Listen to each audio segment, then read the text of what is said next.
picture shit. This ain't a dream, we really live this shit. Don't intervene, yo, we with this shit. That's where the most high, we the most lit.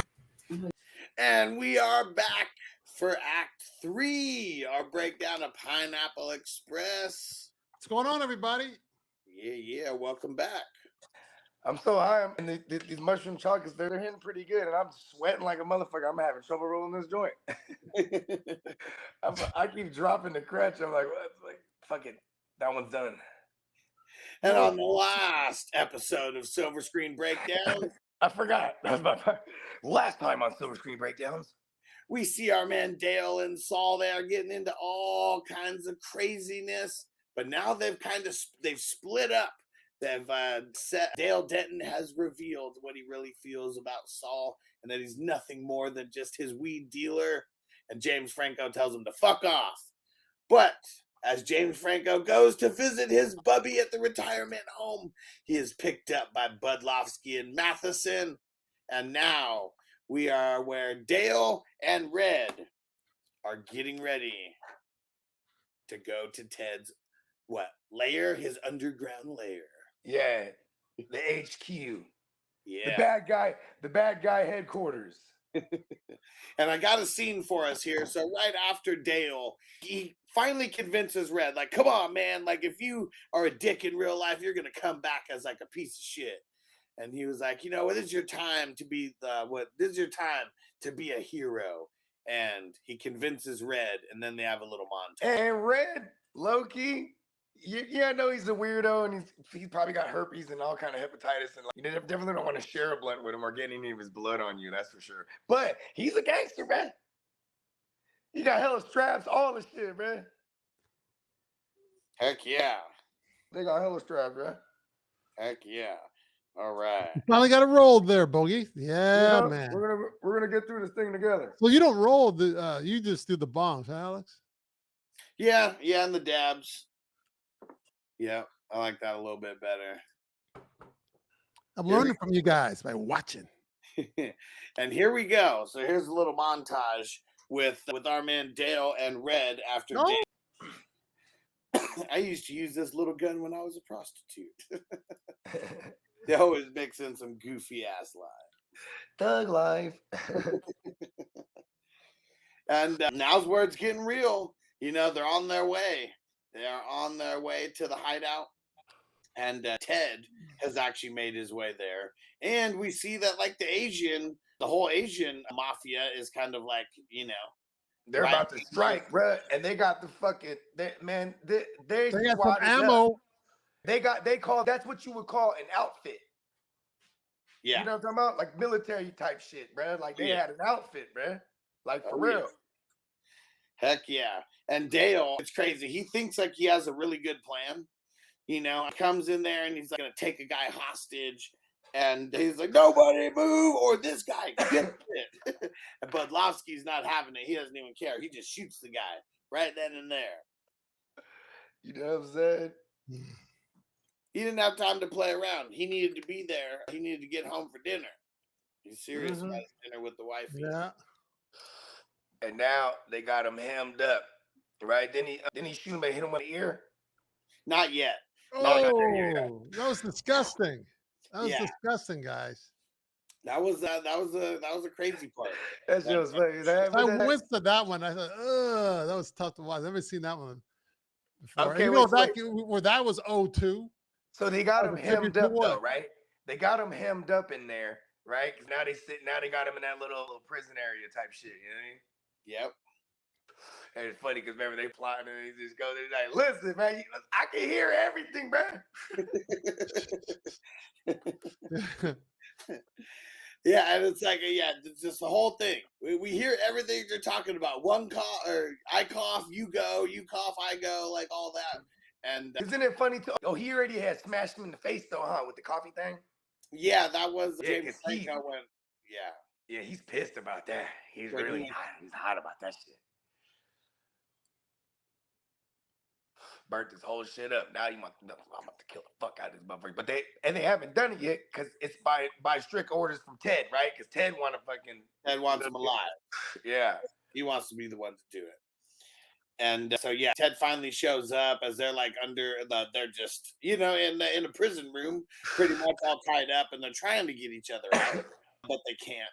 And oh yeah, and then Red was a little bitch. He liked the idea of going in until they actually got there, and then he dipped out. Yeah. Yeah, then he Like a bitch. disappeared, but not for long. Yep.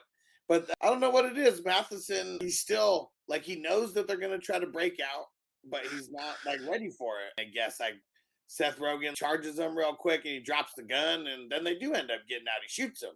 Seth Rogen, James Franco, I'm pretty sure shoots him. Yep. And and then this is right when the whole Asian crew comes in, and it's Ken Jeong who's coming in there first, and Bobby Lee's in there a little bit. They keep like zooming in on his eyes, like on purpose. And it's Ted Jones's crew and Rosie Perez.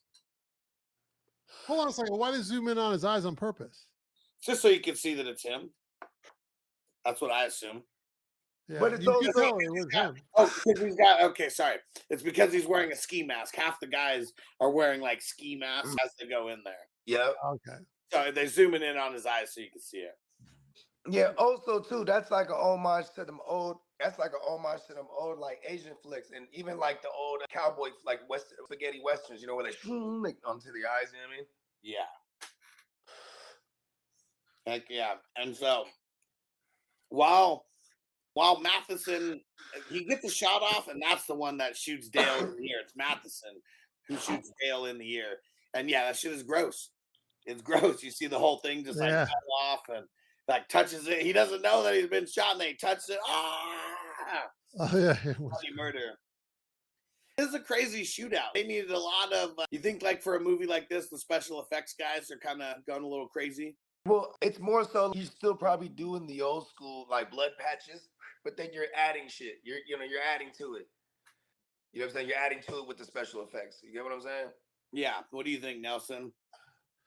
I think it's the same what Boogie just said. You're adding to it, and also Like that ear, the bloody ear. You could do that by special effects, or you could even do that just straight up. I think with the ear, because I kind of wonder how they did it. Greg Nicotero is famous for still to this day, like any project that he works on. Like he famously worked on all them zombie flicks back in the day. So he's the guy who designed all the zombies on the Walking Dead series. I think he did I think he did the Thing too, didn't he? Yep, sure did. He was a young kid. He was like in his early 20s doing the Thing and all and these. he did it all with makeup and stuff. You know what I mean? And then like then now currently like you do it all with the makeup, but then then you spruce it up with CGI. Right. And that guy Nick, I think was it Nick? Greg Nicotero. Yeah, he had a nervous breakdown and stuff. That's the same dude, right? Yeah, so he was working so much. He was doing all this stuff. They had to step away. Yep, stepped away from Walking Dead because it's such a big undertaking. They were doing scenes where it's like there's thousands of walkers, and you might have a legit few hundred, and then the rest is all CG. You know what I mean? Yeah, that's still a lot, though. Obviously. Yeah, and then so it's like straight up like 12 hours of makeup, and you have a fucking like 50 makeup artists and all these. You're doing up all these zombies. Yeah, for sure. And I think what they did too, real quick with his ear, I think they just blacked it out. You put black stuff on it. Yeah. And I'm pretty sure that's what they did. And it looks like there's a chunk out of it, but it's just covered up with the black. Yeah.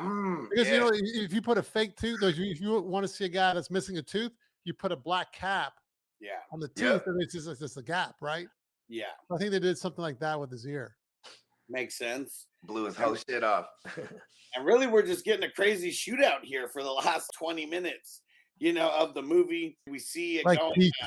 We see the above ground footage and the below ground footage, and Ted finally like makes his way all the way down, and he's trying to take out Saul and Dale. Easier said than done, because he doesn't do it. It gets a little crazy, but Dale, from someone who didn't. Hold on, man. It's the will to live, man. It's the will to live. There was a mission at hand, and they had to complete the mission. He had to go in there and save his man, bro. Because that's what the story's about, bro. It's the brotherhood between dealer and. He just had his ear shot off. Nothing too crazy yet. Nothing like Red. But Dale, you could tell he does not know how to fight. Even in the first, fight with Red, like he just, I don't know. He was like a liability in there at one point. And they had their little hat tip to the Matrix, where he like jumps off the second level or whatever and jumps on Ted. Ted's whooping his ass. You know, Dale's getting in some shots though, and yeah, like Dale starts to fuck him up too. One of the funniest parts, though, that at least that I thought was one of the funniest, when Nelson talked about it earlier. James Franco going into slow motion. Fuck the police. And then he shoots all over the place. He can't control the gun. Just shoots all over the place. He kicked her in the pussy. Oh man, yeah. That. What do you think of that fight, Nelson, between James Franco and Rosie Perez? Oh, she hung in there. She's small too. Yeah. And you don't see folks like that with between men and women anymore. Too bad. No. But she went down. She went down finally. I don't like her. She's not well liked in most of the movies that she does. Right. And this one doesn't disappoint. Yeah. You're playing a dirty cop for sure. So not too bad. Yeah, she plays a bitch all the time. Yep. Yeah. But yeah, James Franco finally takes her down. And Matheson or Budlowski, he's about to shoot James Franco, but then he doesn't. And then it's Matheson that comes up from out of nowhere, and he shoots Budlowski, right? Yeah. And then Red makes his ultimate comeback and runs over Matheson. And yeah, Red. He's the hero to Franco right there. Oh, Matheson, he got nailed hard on that. Yeah. It was a kill shot with the car. For sure. I'm mixed up though. Wasn't Matheson the one talking about that he wanted to go home? Or was that the other guy? Matheson's the black dude. Yeah. Yeah. No, I do know that, but was saying that he wanted to go home? No, it was the other guy. Budlowski's the one that wants to go home. No, Budlowski. I've seen him in other movies. I saw him in a movie not that long ago. Like, what other movie has he been in? Like that actor. He always plays like a greasy dude. Yeah, but he's in one Italian type dude. He was in Superbad with these guys as well. And that was a movie. I haven't seen Superbad. What was it? He was in like a big movie. I saw him in. We get off dancing with my fiance. I've never seen that either.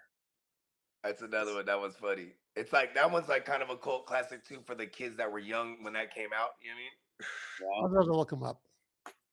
And so Ken, he is the guy going in there with the big ass bomb. Pretty much knows he's about to get taken out. He gets shot multiple times, but he's still got to make sure that the bomb gets going out real kamikaze like. Yep. Ted gets hit. Like Dale, I don't know, jumps into like trash can or something to like protect himself. Who the hell knows? But the whole thing just completely blows up. Everybody is dead except for Seth Rogen, Dale, Saul, and yeah, he woke up. Okay, hold on a second. Did I just miss something, or did you guys mention it? Isn't this like the scene in True Romance when the cops and everyone meet each other at the hotel, then the mob comes in, right? Yeah, the big old shootout. Yeah, isn't this similar, guys? Yeah, super similar. Man. That is tight. I never knew I thought of that. No, I missed that. And they came out and said it was like expanding on the Brad Pitt character from that movie type. So there's a lot of.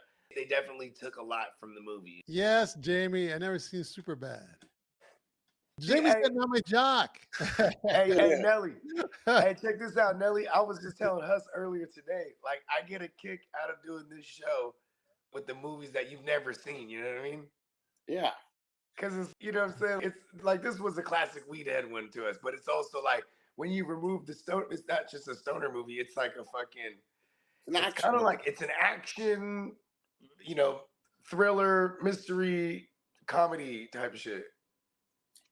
And the last part of this whole thing, this is one of the parts that I like, because usually in a movie like this, they're just ending the movie. You know, like right after that, they get out, they're safe, they're alive, everybody's dead. But they extend it one more scene. They go to have breakfast afterwards. And, you know, you always hear, even in Pulp Fiction, well, they go to have breakfast, but it's like crazy shit happens. It's not just them getting to have breakfast and talk about the night before. And it's like, that's what they're doing. And this fool is almost dying and shit, man. Just damn near dying. And it's funny, too, because they're all like best friends now. You know, when you go through a traumatic shit together, You know what I'm saying? And you make it out on the other side together. That's something like Yep. you'll together collectively have the same PTSD the rest of your life. Yeah, what did he say? We need to get one of the BFF hearts, but it goes into 3 pieces. And James Franco's like, "Oh, I'd get the one in the middle with the double edges." And it's funny because Red, he's been dying this whole time. Like he got shot and all that. And I guess that's not the funny part, but it's like him getting caught up on everything. What? You guys were in a car chase? And like just getting the whole rundown of everything that happened. That is funny. And then they all, he's like, should we all like put our hands in the middle? And they all put their hands in like 1, 2, 3 team. And Red fucking like passes out. And yeah, Dale's got to snap. Hey, Red. He's like, oh man, like the nerd at the party who like fell asleep at 9 o'clock. That motherfucker's dying. Yeah, he's like, you think you should have went to the hospital before we ate breakfast? You know, I'm pretty sure he ends up dying. In my version. Nah, you can't hold Red down. In my version, he takes that big dirt nap. So what do you think about the final scene, Nelson, and extending it and almost having like, I don't know, behind the scenes footage? I guess that's what that scene felt like to me. No, you got me on that. That's one of the ones I can't quite remember. So it's right at the end. Okay, yeah, they're pretty much just talking about the whole night. That's really what it is. What up, Zach? Zach in the house. What up, Zach? Yeah, 710. Yeah. Is that the freeway? There's a 710 freeway. No, it's 710 because it's code for like all kind of like dabs. Yeah. See, I'm learning all this stuff. See, yeah, you're right. This lingo for all the weed and then the type of movies that you guys are into that I don't watch. It's like a different culture, right? And yeah, it's cool because totally. you're from a different world too. Where like we love the movies as movie watchers, and like you've made movies, and like so it's just getting the insight is always interesting. See, my brother, how I met you guys, he's seen more of the movies that you've seen that I've seen that you guys have seen. For sure, he's a DJ. Yeah, you know what I mean. He's one of us. Yeah, totally. And he's chill like that too. Why don't we do the ratings? Why don't we do the ratings now? And so the rating scale that we do here, it's all based on either you're buying the movie, that means you love it, or a 5-day rental means you really like it. 2-day rental, I mean, maybe not so much. And then same-day rental is the ultimate thumbs down. Where are you at, Nelson, with this one? Either a 2 or 3. What's the 3-day rental you said? Or 5-day? 5-day rental, 2-day rental, or same-day rental? I do a 2-day rental on it. I'll make it beat up on this one, but I do a 2-day rental. It was good. And what carried it was the dialogue and the wit, the comedy. But as far as like the whole, and even the Franco his character was amazing. I would 2 to a 3, and then all the tributes to the other film. Okay, a 3 because of the tributes and how it's written. But the overall story to me wasn't that engaging. But the elements, and Seth is funny. The small components that make up the whole were really good. Yeah, but the whole thing wasn't much of it really wasn't for me. It wasn't much of a story, really. I love how they thought they were professionals. But it's not. I would own that. Like how I know you guys would. Oh yeah, was that Bo?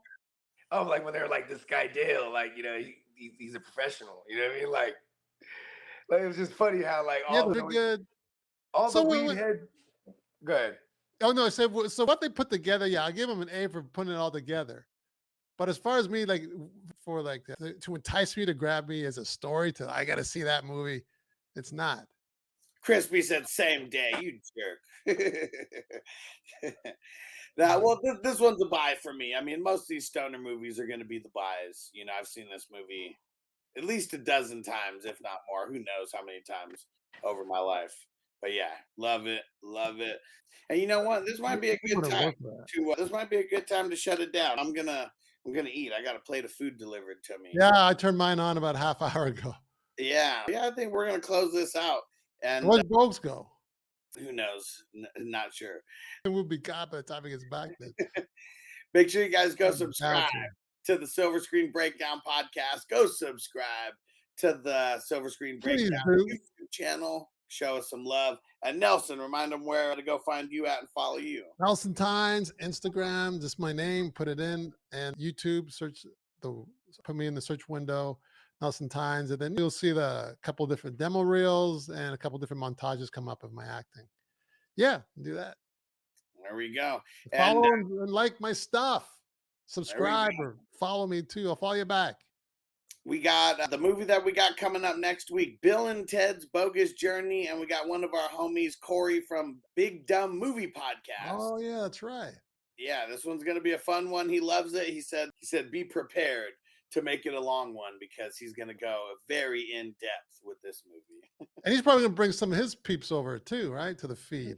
No, it's He's just gonna watching. be him. It's just be him.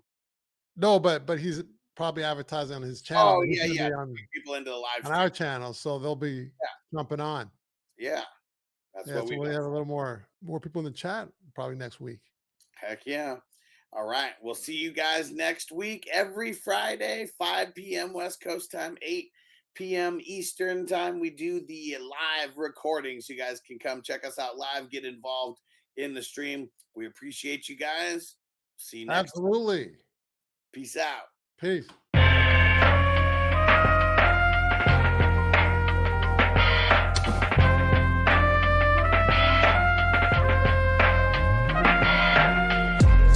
Silver screen, motion picture shit. This ain't a dream, we really live this shit. Don't intervene, yo, we with this shit. That's where the most high, we the most lit.